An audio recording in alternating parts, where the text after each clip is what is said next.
Oi! Vamos para mais um episódio de resenhas, citações, comentando, e dessa vez vai ser o livro do Rick Rubens, que é O Ato Criativo, The Creative Act.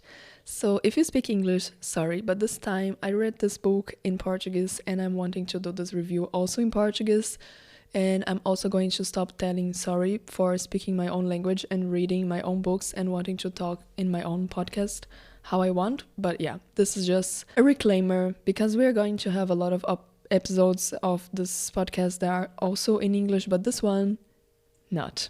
So, yeah, kind of sorry, but no. But I know you. I see you, okay? I see you and maybe soon we have another one. But now, português. Bom, esse livro, ele começa com uma citação que eu já ouvi essa citação de outras formas, de outros artistas, e eu acho que a primeira vez foi na biografia que eu li da Marina Abramovic, onde ela comenta muito sobre isso. E como uma artista da performance, eu acho que ela tem mais substância do que qualquer outra pessoa para falar sobre isso, porque a arte dela é ser e estar presente, é performar. Então, assim, ela já falou isso, mas aqui a gente tem uma citação, segundo o Rick Rubens, de um Robert Henry, não sei como que fala, mas ele também deve ser um artista, mas não pesquisei. Eu tô gostando de trazer o gancho da Marina aqui, porque ela é maravilhosa, ela também tem uma biografia incrível e ela também fala essas coisas. Mas o Rick Rubens quis colocar outro cara aqui, que é o Roberto. Então vou chamar ele de Roberto. E aí ele tá falando o seguinte: o objetivo não é fazer arte, é ficar naquele estado maravilhoso que torna a arte inevitável. Uma citação legal, gosto muito, bacana. Mas relembrando um pouco da Marina Abramovic, não importa a arte em si, importa o estado que você criou essa arte. Então a Marina, ela faz muitos experimentos no sentido de, por exemplo, eu vou beber um copo d'água lentamente, eu vou só andar em câmera lenta o dia inteiro, eu vou fazer um retiro onde eu estou vendada. Enfim, eu já fiz um experimento que a Marina Abramovic sugeriu no livro dela, que foi ficar um dia inteiro ouvindo música. Então, foi um domingo que eu fui pra casa da minha avó, época de vestibular, e eu lá com os meus foninhos de ouvido, e eu ouvi música o dia inteiro. Gente, no final do dia, eu não aguentava mais. Eu simplesmente não aguentava mais. Tipo assim, horrível, horrível. Matou o que seria música, sabe? Então, eu acho que é um pouquinho de experimentar estados, o que é lento, o que é rápido, o que é fora da minha realidade, estar presente, meditação. Isso eu acho que o livro do Rick Rubens também traz muito. Ele é bem espiritual, bem meditativo, bem performático, bem esse lugar de ser artista. O que a gente cria atravessa a gente. Em geral, ele começa o livro assim, e eu acho que essa é uma filosofia bem bacana e que é um dos maiores ensinamentos, e que finalmente, e pelo menos é a minha primeira vez, ler algo assim e ouvir algo assim, saber de um outro artista que ele também sente isso, que é: eu estou nesse estado de artista, né? E ele dá várias dicas e reflexões e tudo mais, mas eu acho que o principal é que ele coloca a criatividade como se fosse uma fonte externa ou ao redor da gente. E essa fonte que é a criatividade, que é o mundo, que é a natureza. E a gente só se sintoniza, a gente só entra nesse estado. E ali a gente se sente num lugar legal, que é um lugar criativo e que não é um lugar de ego, é só um lugar onde muitas coisas se criam, elas atravessam a gente.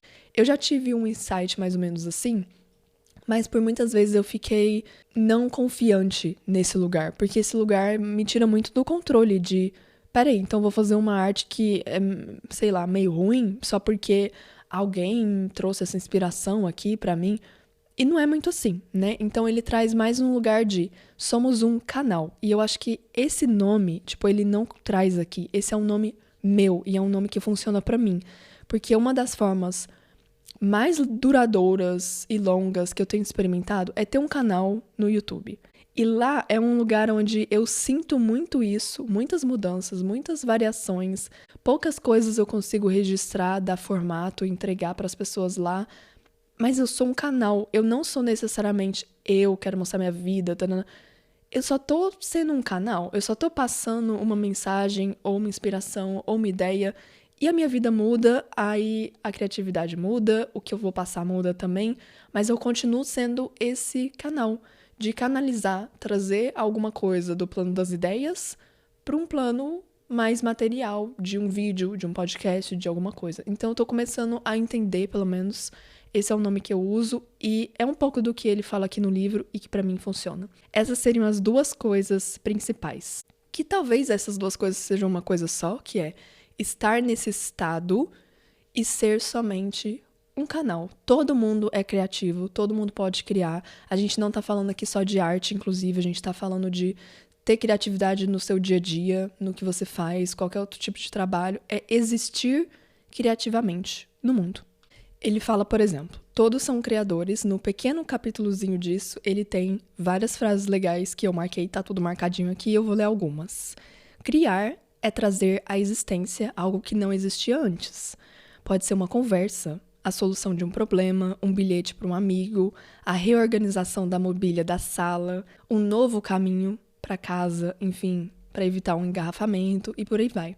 É mais ou menos aquelas coisas de escova o dente com a mão diferente, com a mão esquerda, por exemplo. Essas coisas pra gente sair da mesmice. E aí ele coloca algo bem legal que é: não precisa ser testemunhado, gravado, impresso, vendido, emoldurado para ser uma obra de arte. A gente cria a nossa experiência da realidade e como a gente concebe o mundo que a gente percebe. Nós vivemos como artistas, distinguimos, filtramos, coletamos, depois a gente seleciona experiências para nós e para os outros com base nesse conjunto de coisas. Então é um modo de estar no mundo, de interpretar, de praticar atenção, de observar o que nos atrai, o que afasta. Então é como se fosse a vida inteira essa autoexpressão.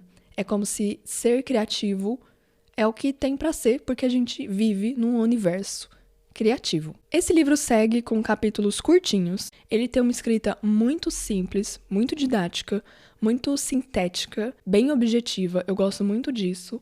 E ele tem também partezinhas onde é como se fosse uma pequena poesia, como se fosse só uma frase de efeito.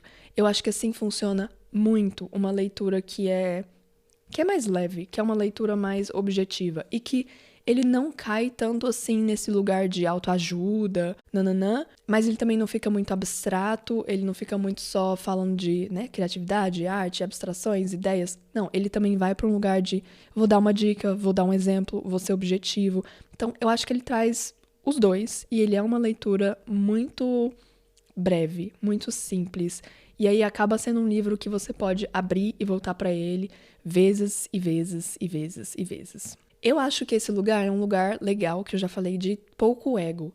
É onde a gente entende a criação sem narcisismo, que inclusive eu já tenho um episódio aqui no meu podcast que eu falei sobre criação e narcisismo. Eu tava nessa fase muito pesquisando coisas de psicanálise, piriri pororó, e aí eu entendi que tem um lugar ali, um lugar, por exemplo, de uma mãe que tem um filho. E aí tem pais e mães que se identificam com o que eles criaram, com o filho deles. Começa a ver o filho só como uma extensão de si, mas o cordão umbilical se corta. Então, existe um momento de gestação também, talvez das criações que a gente faz, e que a gente se identifica mesmo, a gente coloca muito de si.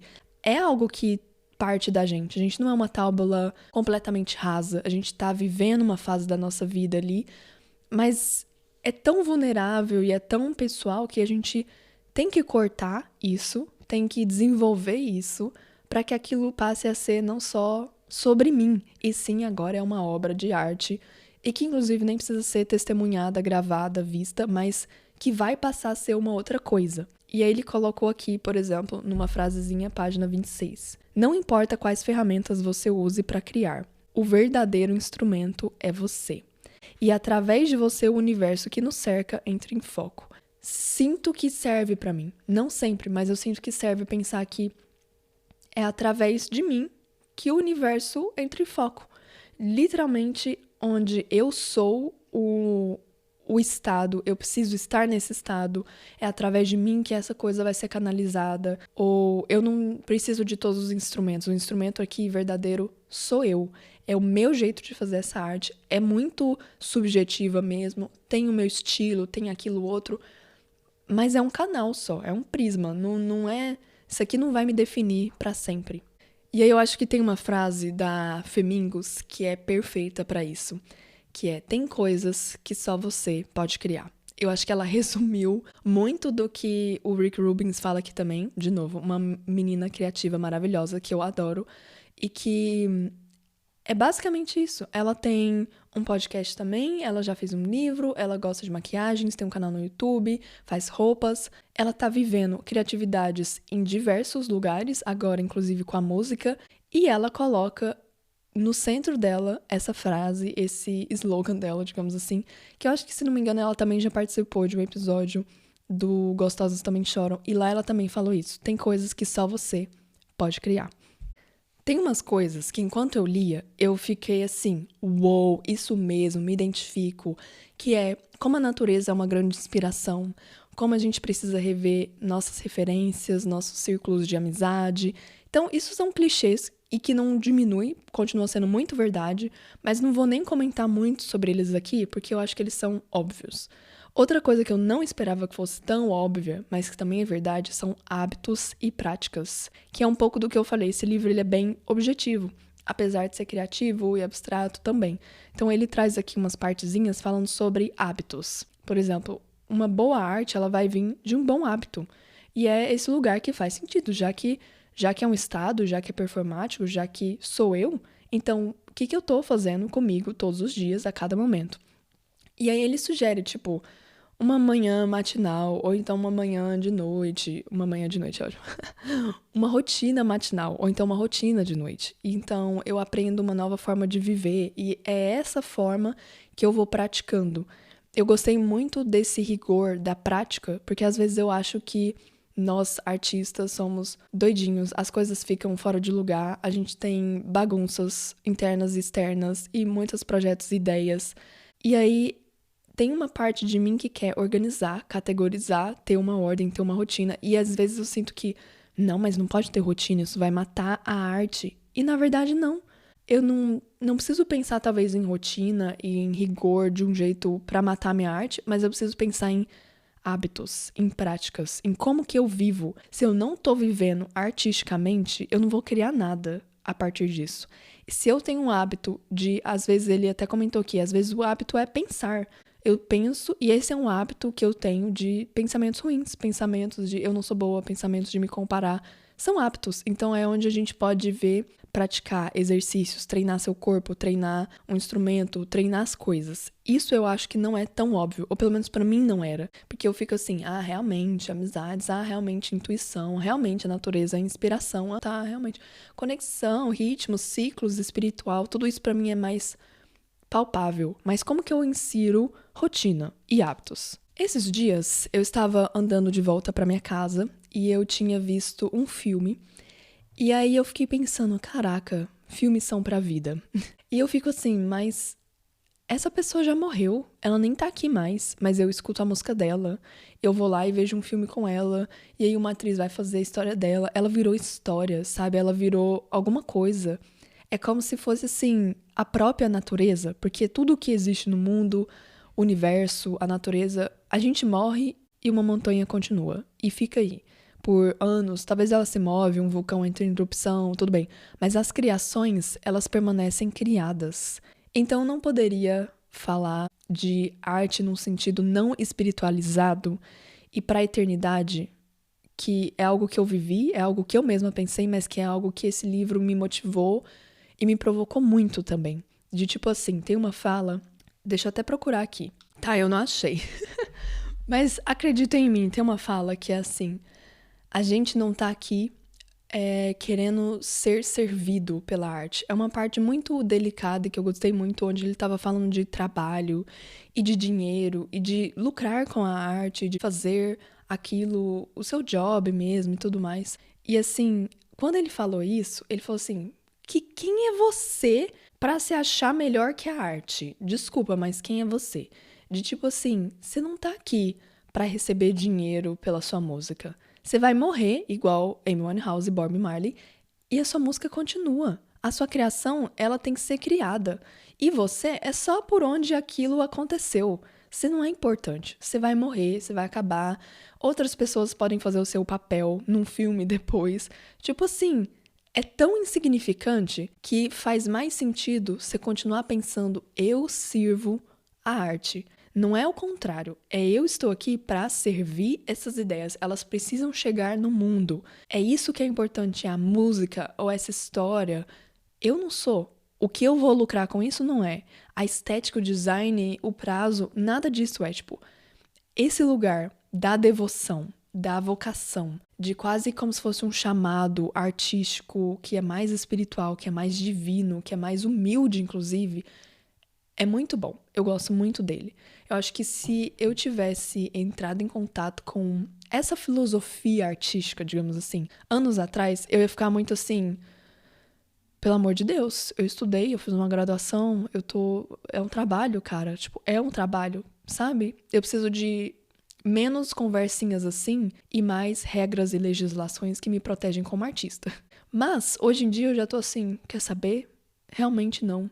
Realmente, mesmo se eu estivesse sendo, sei lá, monetizada, remunerada, entrando para fazer isso como um trabalho real, oficial, existe algo que é maior e que é a arte e que é eu fazendo coisas para arte e que se não for eu, tá tudo bem porque eu vou num filme assistir e que bom que alguém fez isso, sabe? Aquilo precisa existir e a arte é maior do que eu. É algo que eu aprendi muito e eu acho que eu considero muito hoje em dia. Meio sem querer ser muito delulu, mas sendo. E aí, como ele é muito espiritual e tal, tem uma parte que ele fala de sonhos também. Não à toa, ele fala de sonhos, do inconsciente, e essa prática que eu já até comentei aqui no episódio passado sobre os sonhos, de você começar a anotar os sonhos na hora que você acorda, esse estado de vigília e tudo mais. E aí, dando um pequeno update, é algo que eu retomei, eu tenho feito, inclusive, ainda faço. E eu acho que tem fases da vida, dependendo do que eu tô vivendo, que eu sonho mais, tem outras que eu sonho menos, tem umas que o sonho é mais claro, simbólico, tem outras que não. E eu acho que esse é um hábito, por exemplo, que eu criei de rotina pra mim, que não é algo que mata. Eu pensava a rotina como se fosse algo que ia matar o abstrato, o sonho, o espiritual. E na verdade não é. É um hábito, é uma prática, é uma rotina. Eu treino isso, inclusive. Tenho que ter um certo rigor, mas é algo que só me proporciona mais criatividade a partir disso. Mesma coisa com escrever páginas matinais, com ter um journaling, tudo isso.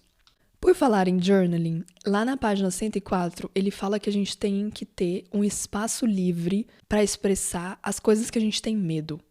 Para expressar o pior mesmo. E eu acho que esse espaço a gente tem, assim, perdido. Em parte, se você é artista, você já cria para compartilhar em certa medida o que você está criando. Então, você já se expõe uma parte muito sensível, vulnerável, pessoal sua, in a regular basis. Você já tá assim, já tô me expondo, pelo amor de Deus, não quero. E eu acho que a gente vai perdendo um pouco do espaço, literalmente, livre para fazer tudo.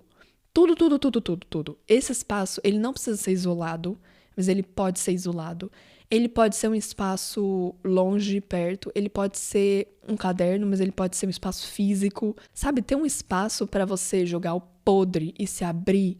Eu acho que quando eu era criança, uma coisa que a minha mãe me deu e que mudou o resto da minha vida inteira foi ela ter me dado um diário que tinha cadeado. Meu Deus, tipo, não foi um diáriozinho. Eu tinha 6 anos de idade. O que uma criança de 6 anos de idade tem para se expressar? Que bom que a minha mãe não pensou isso, porque ela me deu mesmo assim. E uma criança de 6 anos já tinha muito para se expressar. Minha letrinha mó feia lá, mas eu tinha um cadeadozinho. Ninguém ia ler aquilo. E realmente ninguém vai ler aquilo. Se vai ler, vai ser agora. Eu divulgo, eu compartilho, eu releio. Mas esse espaço que eu tive para falar a vida de criança sucks, o meu pai é uma bosta, ou então escola XYZ, ou eu tô cansada. Gente, reviveu. Gente, muito bom. Tipo assim, muito bom. Eu acho que hoje em dia a gente ainda precisa recuperar esses espaços livres para contar segredos, para contar coisas que a gente não se conta mais. Não se conta mesmo, a gente não tá se falando a verdade. Mas a gente tá vivendo, falando e compartilhando. E as coisas que realmente importam, aquilo que tá bem ali na sua cabecinha e só você sabe, mas você ainda não colocou pra fora, aquilo é o que precisa sair. E aí, ele falando de lugares e ambientes aqui, ele fala que, por exemplo, um lugar que funciona para um não vai funcionar para o outro. Então, tem muitos artistas que gostavam de um lugar barulhento. Sei lá, o Andy Warhol, ele colocava televisão e rádio, tudo junto. Outros artistas, o Kafka, ele precisava de um silêncio. Ele queria o zero, o absoluto, tipo uma pessoa morta, barulho nenhum. Então, assim, o que funciona para um não funciona para o outro. E aí ele dá um recado importante, que eu acho que não é só para espaços e a seleção desses espaços, mas eu acho que a seleção do espaço é o que deixa você livre para se expressar. Então, saber que você é livre para se expressar é tão importante para um artista. E ele fala uma coisa aqui tão legal pra gente lembrar que eu vou ler. Nem sempre é fácil seguir as informações energéticas sutis que o universo transmite. Eu não marquei essa parte porque essa parte é muito de Lulu, mas olha o que vem depois. Principalmente quando amigos, familiares, colegas de trabalho ou os que têm interesse comercial em sua criatividade oferecem conselhos aparentemente racionais que questionam o seu saber intuitivo. Ajuda muito perceber que o que é melhor é seguir o universo do que as pessoas que o cercam. A gente tem muitas interferências, a gente tem vozes internas, a gente tem, sei lá, uma plataforma que fala que você tem que editar e fazer nesse formato, a gente tem amigos, a gente tem conselhos, a gente, principalmente no lugar onde a gente tá mais vulnerável, mais passando por uma fase difícil, por um bloqueio criativo, ou então a gente tá bem ali vulneráveis, querendo uma solução, é onde a gente vai procurar essas pessoas e onde talvez na melhor das intenções elas vão falar o que significa aquilo pra elas, o que funciona pra elas, onde criar, como criar. E pode parecer muito racional, né, o que elas estão oferecendo. Mas a gente tem que confiar mais nesse nosso saber intuitivo. Porque, no fundo, eles não vão criar pra gente. Muito menos um agente, ou talvez uma empresa, ou talvez alguma coisa que tá ali com você também, criando com você. Mas no fundo, é só a gente que cria o que só a gente pode criar. E aí, o importante é que ele ainda colocou aqui que essa interferência também pode vir de vozes internas. Que nem sempre é só fulano e ciclano que tá falando umas coisas, mas as vozes das nossas próprias cabeças que a gente internalizou de algum lugar e que fazem a gente se questionar, fazem a gente duvidar da gente mesmo. Lá na página 54, tipo, quando ele fala de inseguranças, tem um capítulo só pra isso. E vai ter um episódio aqui que a gente também vai falar mais só sobre vulnerabilidade artística, digamos assim. Ele fala muito dessas inseguranças. Como a gente tem muita sensibilidade no mundo e dentro da gente. E aí, se a gente tiver com medo de criar e justamente por sermos tão sensíveis, a gente não quer compartilhar isso. A gente quer se proteger. Tá tudo bem. Tipo assim, você não tem que mostrar pra ninguém que você é artista. Você não tem que compartilhar. Você não tem. Não temos. Você pode escolher manter isso pra você. Aí a gente volta naquele espaço livre pra criar. Que eu acho que é um espaço que, pelo menos pra mim, por mais que talvez eu esteja rodeada de pessoas ou alguma coisa assim, ele tem que ser um espaço que eu sou livre pra expressar aquelas coisinhas todas dentro de mim. E aí depois eu vejo o que eu faço com isso. E aí, ele pegou e comentou aqui um pouco sobre distrações. Tem um capítulo que é só sobre distração, que é mais nesse lugar de...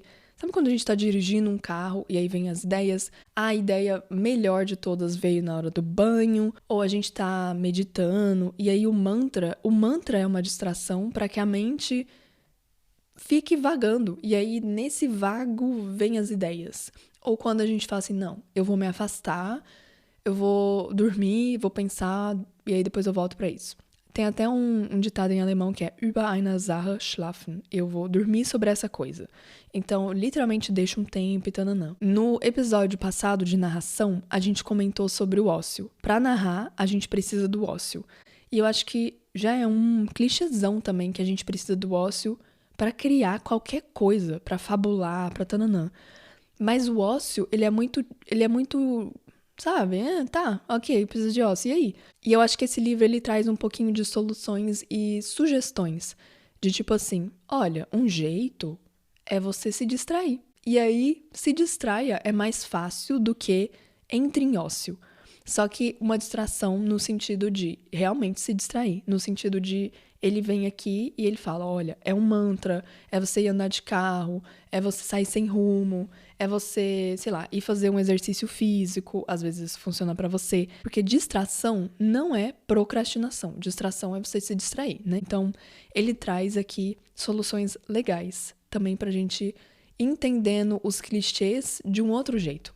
Bom, tem uma coisa que eu acho que foi uma das melhores coisas que me abriu nesse livro, que é um pouco sobre a multi-artista e a liberdade que eu tenho de ser multi, e como eu também não sou nada, eu sou só um canal, que é um pouquinho do que ele falou em colaboração. Ele começa falando o seguinte: nada começa a partir de nós.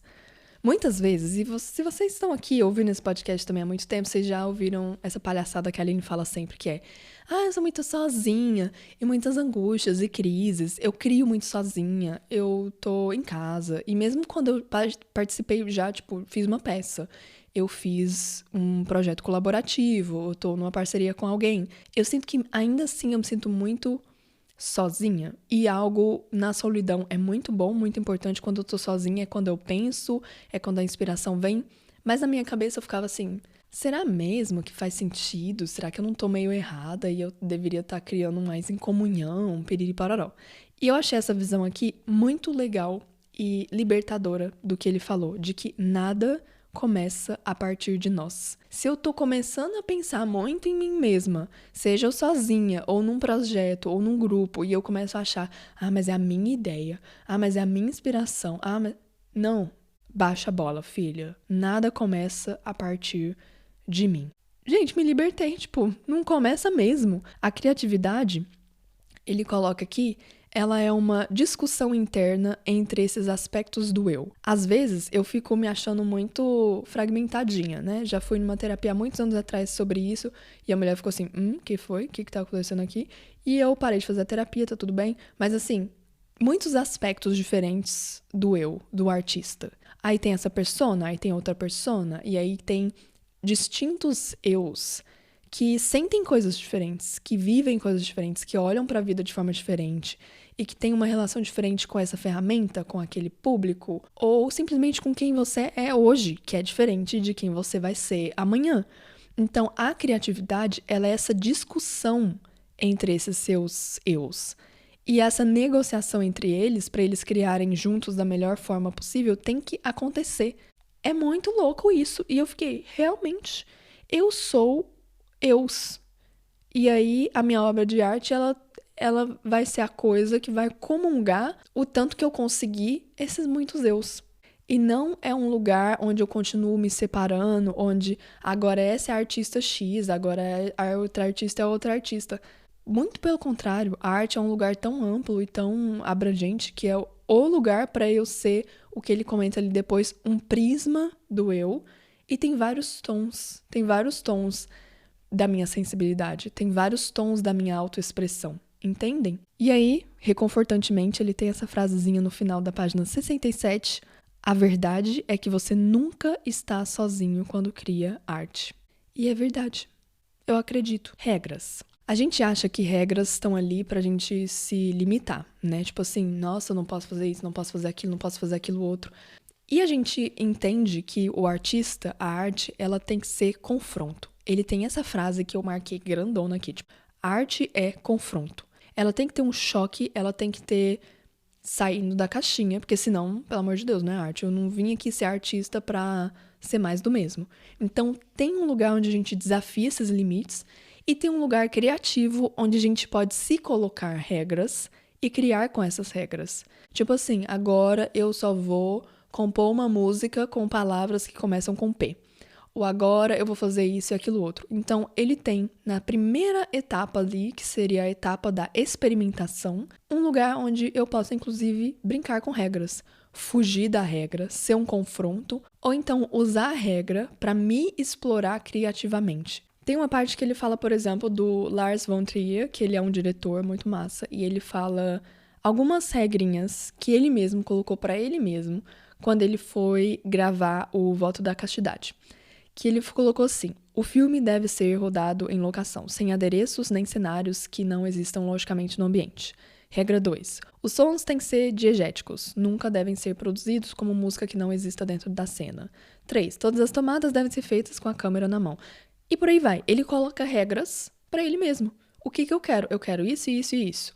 Nem toda a regra é pra gente só se limitar, mas às vezes a regra é justamente pra gente se provocar a criar algo diferente do que a gente estava criando. Outra coisa que eu acho interessante é a intenção. Ele fala aqui muito também de que tudo que existe é a intenção. A obra, ela é apenas um lembrete. Eu acho que a diferença de qualquer trabalho, um job, para um trabalho criativo, não é a função, e sim é a intenção. Tipo, qual que é a minha intenção com esse negócio aqui? Sabe? A obra, inclusive, se a música tá boa, tá ruim, tá grande, tá pequena, gostou, não gostou, ela é só um lembrete. Tem algo ali por trás do que eu tô criando que é a minha intenção com aquilo. E aquilo é o que importa e aquilo é o que difere esse trabalho de qualquer outro tipo de trabalho. Que seria só, sei lá, vou lavar minha casa, vou fazer aquilo. Não, eu faço isso com intenção.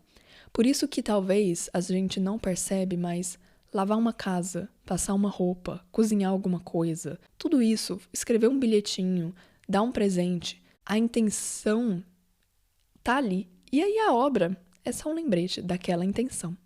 Como eu também tô nova nesse lugar de carreira musical, eu fiquei muito pensando em talento. Talento no sentido geral de, tipo assim, gente, será que eu sou boa nesse negócio? Eu não sei, eu não estudei esse trem, síndromes de impostora e tudo mais. E aí, ele dá uma definição de talento legal, porque eu acho que talento, em geral, é uma polêmica quando a gente fala de arte. E ele fala, o talento é a capacidade de deixar as ideias se manifestarem através de você. Pronto, ele resolveu essa problemática do talento. É você deixar as ideias se manifestarem através de você. Esse é o talento. Tem essa pergunta que ele joga aqui que me salva, que me deixa questionando e que me deu coragem.